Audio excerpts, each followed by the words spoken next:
Hello everyone and welcome back to the channel. As you might be able to tell from the landing of this video, this is not a gameplay. I'm not on MTGO right now. This is just a discussion video about the recent banned list announcements as far as they pertain to EDH. I might touch on some of the others that were announced, but this is mostly discussing the, Protean Hulk unban that just hit our lovely format. So I'm going to talk about that briefly and give you some of my thoughts on the subject, as well as lead you to some more videos from some other people that I'm a big fan of, as to where you think the format might be headed as far as a competitive standpoint. All right, so in case you haven't heard the news, Protean Hulk has been removed from the ban list. Protean Hulk does is when it is put into your graveyard from play, search your library for any number of creature cards with total converted mana cost 6 or less and put them into play, then shuffle your library. So if you have any way to sacrifice Protean Hulk, most commonly the word card Flash is used. It puts a creature into play, then if you don't pay its mana cost -2, you have to sacrifice it. Or bury it was the old word for it. So you would flash Protean Hulk into play for 2 mana, it would immediately go to the graveyard, and then you can go get any number of creatures with total CMC 6 or less and put them into play from your deck. Some original Flash Hulk decks use a lot of 0 CMC creatures, Mem Knights, Phyrexian Walkers, Ornithopters, to just load the board with creatures and a few value things. I think the old deck used to use a Sack Outlet, several Disciple of the Vaults, and a ton of artifact creatures was the way that it won, if I remember correctly. I didn't play back when Protean Hulk was a terror, but I didn't play Legacy back then, so I think that was the original deck for it, or Vintage, or whatever. All right, sorry, I'm digressing very badly. So the way that Protean Hulk works in EDH is any sacrifice outlet lets you sacrifice Protean Hulk and go and get a 1-drop sacrifice outlet like Viscera Seer if you need another one, and get the more important part of it, which is Karmic Guide, which costs 5. So that is total CMC 6. And then any number of zeros that you want, like Dryad Arbor. Not all of them are totally unimportant, though. So the real thing is it gets Karmic Guide, and Karmic Guide brings back Protean Hulk. Then you use your sacrifice outlet to sacrifice Protean Hulk again, and you go and get Safi Eriksdotter, and I don't think I think Revelark costs 5 off the top of my head. Yeah, it costs 5. So you go and get Safi Eriksdotter and Blood Artist. And now you have your victory condition in play. And now you sacrifice Safi's Eriksdotter, targeting Karmic Guide, so that when Karmic Guide goes to the graveyard, it comes back. And then you sacrifice Karmic Guide. Now, this entire time, you're triggering Blood Artist. Remember, target opponent loses 1 life, and you gain 1 life. And then you sacrifice Karmic Guide. Safi's Eriksdotter triggers, brings Karmic Guide back. Safi's in the graveyard. Karmic Guide brings back Protean Hulk. Protean Hulk gets sacrificed, and then you go and get 1-drop of choice plus Revelark. And now when Revelark leaves the battlefield, you bring back 2 creatures with power 2 or less. And now you have Karmic Guide in play and Revelark in play. You sacrifice Revelark again. Then you sacrifice Karmic Guide. And now Karmic Guide triggers, and you bring back Safi Eriksdotter and Revelark. And now you use Revelark to bring back... Safi's Eriksdotter and Karmic Guide. And then you use Karmic Guide to bring back Revelark. And you create an infinite loop where you keep getting 1 creature back with power 2 or less, and those 3 cards. Because then you sacrifice Safi on Karmic Guide, sacrifice Safi targeting Revelark. So when Revelark leaves, it comes back, and then you sacrifice Karmic Guide, and then you sacrifice Revelark. Revelark brings them both back, or Revelark then comes back because of Safi, and Revelark brings back Safi itself and Karmic Guide. So you have infinite death triggers, triggering Blood Artist infinitely, and you can bring back Protean Hulk an infinite number of times using the Karmic Guide. I knew that loop was in there somewhere. Sorry about that. I know it was a roundabout way, and without showing it on video, you don't get very much out of it. So the way that loop is constructed is it is any sacrifice outlet plus Protean Hulk. And if you want to go head over to my channel when you're done this video, just my regular landing page, and click on my username down below. On this right side, I have this recommendations. You want to click on Laboratory Maniacs. Let me open up the new tab. And they have this very in-depth discussion about the bans and the updates. I'm not going to talk about Leovold yet. He'll be later on in the video. But they talk about Protean Hulk specifically. And they've constructed, I think they said, 5 distinct decks that are about Protean Hulk. Most commonly the Thrasios Timna Ad Nauseam deck that you might have seen on their channel if you watch their videos. If you haven't watched their videos, I highly recommend it. Very high production value. It's actually a lot of fun watching them, and they do a great job of competitive EDH. Not on MTGO, interestingly enough. So I really enjoy watching their videos, but they talk about Protean Hulk having 5 distinct decks. The Ad Nauseam deck, which is Ad Nauseam, a card that is very high on the power level for competitive EDH. It's typically 5 mana instant speed, draw 20-25 cards. That's the backup plan for the Protean Hulk decks. It is the secondary. Protean Hulk didn't work for some reason. They somehow stopped me. I guess I'll have to use Ad Nauseam, which gives you an idea of the power level of Protean Hulk decks that can be built with this format. So I wanted to send you over there if you want a more in-depth discussion about their decks and their thoughts on the format. So my issue is that Protean Hulk unbanned. There's a few different factors. So this is the announcement: banned Leovold, Emissary of Trust, and unbanned Protean Hulk. No rules changes. And I have an issue with the Leovold ban. I think Leovold could have been fine as a banned as commander, and the fact that the EDH Rules Committee, in my opinion, and this is my conjecture, I have no way to back this up, but it's sort of that just gut feeling that you know. They removed the banned as commander because there was issues programming that for MTGO. And for a long while, you were able to play things like Raphaelos in your command zone because he was only banned as commander. And no one for Wizards figured out how to program banned as commander, and you couldn't put something in your command zone for your commander deck, but you could put it in your deck. And no one seemed to figure that out. So I think the rule, and this is my personal thoughts, is I think the Rules Committee was reached out to by WotC and said, hey, can you we're having this issue. We don't know what to do about this. And they removed banned as commander. It was not that difficult. Their rationale was it was hard to explain to new players. It wasn't very hard to explain. You're allowed to have this card in your deck, but you can't have it in your command zone. There, 5 seconds, and the new player understands why you're not allowed to. I'm allowed to play Braids in my deck, but I'm not allowed to put it in the command zone because it would be too powerful there. Okay. Raphaelos, okay. No big deal. And I think that the removal of that list was pandering to MTGO. And the Leovold could have been solved by that, unfortunately. Unfortunately, in 2016, Sheldon wrote an article saying that Protean Hulk, saying there's a lot of answers to creatures nowadays. That said, a lot of answers to creatures kill creatures. Protean Hulk wants to die. So there's another issue about that. But saying there's a lot of answers to creatures and you don't really need to ban creatures or have creatures on the ban list as much, and yet you immediately ban a commander that can be answered by answers to creatures. It's a creature. I mean, there's a double think going on with this Rules Committee. And I guess they didn't like how Leovold played. I mean, you can't tinker anything out, so what's the big deal?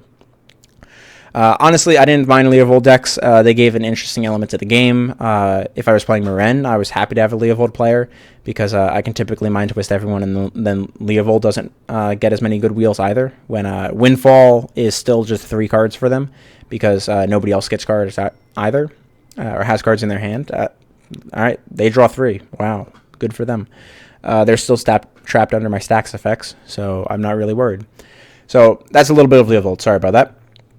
Protean Hulk unbanned. On the other hand, we feel as though it's time to let Protean Hulk off the leash. Number of fact, support within the community. I would like to know who they're polling for this community. They post no Twitter polls. They have no polls, from my understanding, here on the forums, which are relatively, I don't think very many people use these forums at all. I think these are mostly for their internal format discussions. Most people use Reddit, honestly.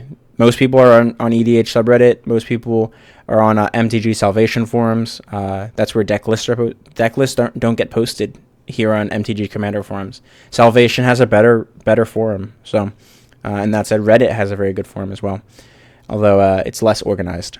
MTG Salvation is very organized as far as what you're looking, if trying to find something in particular, which is what I like about them.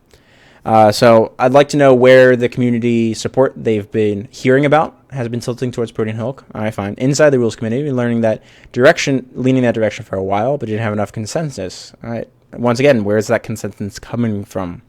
Your local metas? Did someone come up to you and say, dude, Sheldon, I'd really love to have Protean Hulk as a option for my deck? Did someone come up to you at GP and say, oh, let me play with my Protean Hulks? Now, we do acknowledge the card will be strong, but of the opinion it won't be centralizing factor it once would have been.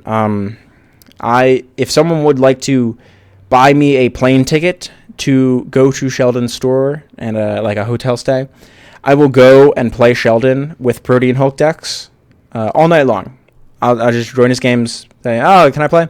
Sure, here, let me pull out this deck, and I'll have 4 different Protean Hulk decks built, and just swap some cards in between. And oh, can I play this? Oh, let me play with this Protean Hulk, Sheldon. Let me play with this Protean Hulk, and sort of show that it is not a card that you want to have in a format. It was a design mistake in my opinion, and it should have been a creature with CMC 6 or less, not any number of creatures. And I think then it would have been fine. It would have been it would have been very strong, but it wouldn't have been as game breaking. I think it wouldn't have been as terrifying. But the fact that they can get multiple creatures at once is a huge issue. I think the loop still works when it gets a creature at CMC 6 or less. Maybe it should have been like Academy Rector and it exiles itself and it puts any number of creatures into play. Then it probably would have been 5 for EDH because it doesn't get looped. Maybe that would have been the correct decision. A lot of different things could have been done better in the design of Protean Hulk. But we can't go back in time. When it's banned, both creatures and graveyard control were nowhere near as strong as they are today. If creatures weren't as strong, you wouldn't have needed to ban it because it doesn't get strong creatures. I think I meant creature control. The fact is, creature control is very good, so why are you putting creature control and Leovold on opposite sides of your same announcement? We know combo possibilities exist with the card, but they need to be specifically built around. What did I mention? 4 slots? I think it's 4 slots in the deck. Safi, Protean Hulk, Blood Artist, Revelark, Karmic Guide. Sorry, 5 slots. And 2 of them are very good on their own. Safi and Karmic Guide, because both recur commanders, which is the central part of the format. So you don't really have to build around it. Like one tutor can basically win the game now, because almost every deck plays Sacrifice Outlets already. So adding in a Sacrifice Outlet isn't part of the build around part of that description. So it becomes a great value card instead of a dangerous combo piece in casual environments. And this is my issue. Casual environments. We're going to come back to that in a sec. Spec Protean Hulk will most likely be almost like Kakusho. Evening Star was unbanned, powerful but not broken in the current Commander landscape. Yeah, Kakusho doesn't win the game the turn that it dies, though. Protean Hulk will win the game the turn it dies, unless the person specifically doesn't like winning games. Because why would I put the Protean Hulk in my deck to not win the game when it has the ability to win me the game? All right. Sorry, that's maybe my competitive mindset. Whatever. Leave the gun, take the cannolis. Interesting signature. All right, so that's that. So I'm going to come back to this in casual environments. This is their idea. Balanced is designed not to balance competitive play, but shape the minds of fans held by its... All right, so designed to not balance competitive play is the big thing here. Break format, find many tools available to them. Taking tools and moving on to the next tool, taking sufficient cards to achieve many cards on the ban list. Basically saying that if they made a ban list to please the format, the ban list would be a much banned and restricted list, or I guess banned list. Sorry, I'm used to other formats as well. Would be too exhaustive to be able to really go through. I mean, you do have a decent number of cards on it. Most of them are relatively understanding, and it's a quick read just to go through this. Maybe the part of that's formatting also, but all right. So interacts poorly with the structure of Commander. One card wins the game. Creates undesirable game states. I mean, losing is not... I guess it ends the game right away, so at least you can shuffle up and play a new one. Problematic casual omnipresence. Every competitive deck is now finding ways to play as Protean Hulk. I know I'll be slotting a Protean Hulk into my paper version of General Tazri, because it's just one more way that I ought to win the game. Produces too much mana too quickly, doesn't matter. Creates a perceived high barrier to entry. The card was $2 on Sunday night. That was a week ago now, and it's been a week since it has been unbanned. I haven't got to play paper format since then, unfortunately, but I'm sure we'll see. It has skyrocketed. The last time I checked was $20, give or take, on TCG Player. One of my issues with this is perceived high barrier to entry is when a card is ubiquitously strong, as Protean Hulk is, there exists a large margin for abuse of power. The Rules Committee knows that Protean Hulk will go up in price as soon as they announce that it's unbanned, because it is a competitively incredibly powerful card. I'm not saying they did. I have no evidence to support that they did. I just want to make that clear. But there exists the potential for abuse of that power, knowing that Protean Hulk will be unbanned, and knowing that it will that unban will cause a spike in price. What is to stop one of the Rules Committee from buying 100 copies of the card? Star City Games probably had that many on Monday. Buy out Star City Games of Protean Hulks. They were $2 a piece, give or take. You probably get free shipping because you're buying a bunch. Just use a fake name on the account. They don't know it's a Rules Committee member. They won't spike the price. They won't cancel the order. Put that order in on Thursday night. It'll ship Friday morning. Buy one day shipping. You have them by Saturday. Rules announcement comes out on Monday. They spike to $20. You sell them back to Star City. I know Star City was buying a bunch of them, and let's say they were buying at $12 a piece. All right, $10 a card, 100 cards. It's easy $1,000 right there, just for the temporary investment of 200. And if not even that, if you create your own store on TCG Player, which TCG Player allows, you can sell to the general market instead of having to sell to a store. Put 100 Protean Hulks on that, nothing else in your store, no big deal. And if the market says they're $17, put them to $15. Make $13 a card, $1,300, just like that. Now, maybe you're making $11 after shipping, and fees to TCG, or put them into 17. If the market says 18, you make $14 a card or something. Absolutely insane abuse of power potential. Let me make that clear. I do not know for sure any of the Rules Committee did this, but they had an absolute power to be able to do this, and very little repercussions, and I have an issue with that. All right, so this is the thing that I want to talk about. In a casual environment, I know I'm rambling a lot this video, but my issue with casual environment is that Commander is now one of the sanctioned Friday Night Magic formats, as according to the DCI. So if you go to this website, magicwizards.com, English, gameplay, rules, and formats, you can click on formats. Many ways to play. Most popular: standard, booster draft, sealed, standard, modern, Commander, legacy, vintage, team unified, block, and then limited, and then other Magic Online specific formats. So Commander is the third listed constructed format. I don't know if it's third most popular, but right there. So let's click on this. What's new in Commander 2016? So they talk about their product, like a good website for a company does. Talk about their new stuff, how to play, the basic stuff you would see on the intro. Even show General Tazri. Love her.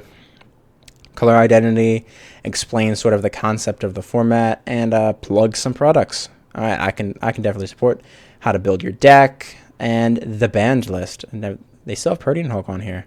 Come on, WotC, update your lists, man. This power is unbanned, man. All right, so this is the issue that I have. So as a Friday Night sanctioned format, you can pay on Friday Night Magic, depending on your brick and mortar store, to enter your Friday Night Magic. Let's say it's a $10 thing with a prize payout, 6422 or 6311, whatever or 63111, whatever the payout's going to be for that FNM. Maybe you have a really big FNM, everyone wants to play Commander, whatever. But the fact is that it is a pay into format. You buy into the tournament, whether you're buying a pack, you're just paying your entry fee, and if you win, you get prizes. So that takes away this word casual environment.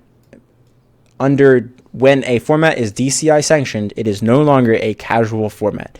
It is a format that must be balanced to ensure that players can play it in a reasonable fashion at tournaments and not be automatically lose or automatically win the game. So that's the issue I have. That this is talking about a casual format, and DCI is sanctioning what's supposed to be a casual format that you can pay to play. Now, the bigger issue I have is, see this little link here that says full rules? When I click on this, I'm led over to official commander rules, mtgcommander.com/rules.php.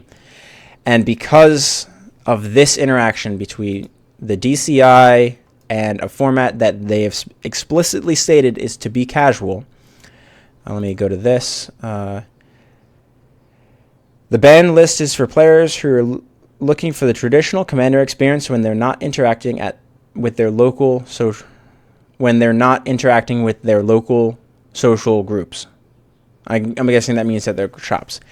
So Sheldon is under the impression that by putting this line in here, it gives him free reign, or it gives him and the rules committee, now this is my conjecture, that it gives them free reign to adjust the ban list to not balance the format. They have no interest in having the format balanced for tournament play. But tournament play uses the ban list that they have created, that is not designed for tournament play. Tournaments use a non-tournament ban list, and that is the issue I have. The DCI should recognize that Sheldon does not want his rules applied to local social groups, and use a better banned list for Friday Night Magic. And I was really hoping that, I know I'm ranting, I was really hoping that with the release of Amonkhet, we would get EDH leagues on Moto, along with the updated ban list that was sort of hinted in that Tumblr post most of you most likely saw. But unfortunately, we do not have them yet. Should they go up, I will have a live stream of that. I'll probably schedule it about a week in advance so everyone can put it on their calendars if they want to tune in and interact with my live stream. But I know I wanted to rant a little bit about this. Don't forget to check out the Laboratory Maniacs. They have some awesome content on it. They have 10 episodes, which was their first season of EDH competitive. They have a bunch of deck techs. They have a set review, which they included. I've decided to not do set reviews. I'll talk about specific cards that are coming in sets, but just cards that I'm excited about. I'll usually talk about them in videos, though. So I know I ranted a little bit, but it's this interaction between Sheldon's perceived or their goal for the format. They have this lofty ideal of it only being a casual format, and it seems to be that the rules committee refuses to acknowledge that the player base is not how they want the format to be. Maybe a lot of the player base is, but there's no way to get data on a player base of who plays Commander in their kitchen and plays with their own custom ban list, which you can perfectly do when you're at your kitchen table. That's the idea of kitchen table magic. I can play with my buddies, say, you can play anything you want. You can play 4 Lotuses in your deck. You can proxy everything. You can play 4 Sol Rings, whatever. And a perfectly reasonable way to do that is sit at my kitchen table and play with some buddies. But when stores are beholden to DCI standards to enforce this ban list, which was specifically designed not to balance competitive play. That's a nightmare of a sentence. Not designed to balance competitive play. The ban list for Commander is not designed to balance competitive play. What is this sentence, Sheldon? I know, I'm ranting, but it really gets in my goat that they have this idea of what the format they want it to look like, and they're refusing to acknowledge that the format is steered in another direction by the sanctioning of it for Friday Night Magic and the DCI. And I was really hoping that we were going to get a new ban list from Wizards for MTGO leagues, and we were going to get some more support and hopefully have a balanced ban list, maybe more akin to the Dual Commander ban list. I'll leave a link for the Dual Commander ban list in the description if you're interested in that format. Alright, I know I ranted. Don't forget to like, subscribe, and share the video to anyone you think might enjoy it. I will see you all in the next one.